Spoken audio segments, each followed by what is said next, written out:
ద్వారా Hyderabad City Police launched a major crackdown on banned Chinese manja, seizing material worth 1.24 crore rupees in areas including Mangal Ghat and Charminar. Commissioner Sajjanar revealed that 103 cases have already been registered against violators.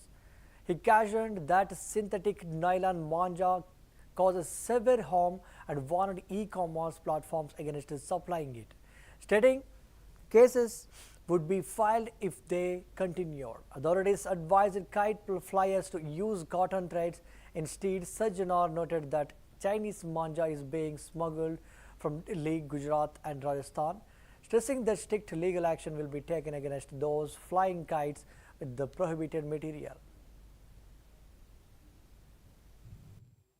ఈ పతంగుల కోసము ప్రజలు youth అందరూ కూడా వాడుతుంటారు.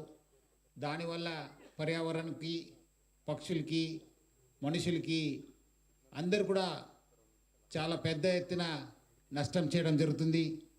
ఈ Chinese manja అనేది ఒక నైలాను, ఒక సింథటిక్ దారంతోనే ఇది ఒక తయారు చేయడం జరుగుతుంది. దీనివల్ల చాలా అంటే చాలా నష్టం జరుగుతుంది. తెలంగాణ రాష్ట్ర ప్రభుత్వము 2016లోనే ఈ ఒక చైనీస్ మాంజాన్ని నిషేధించడం జరిగింది.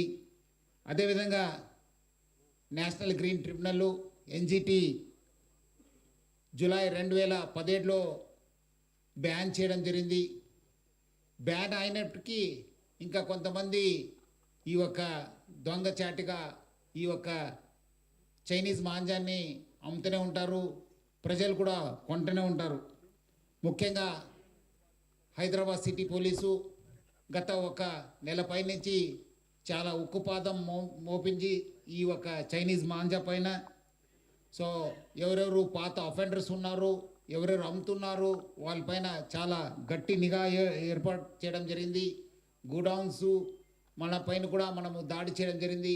స్పెషల్ డ్రైవ్స్ని మనము కండక్ట్ చేయడం జరిగింది.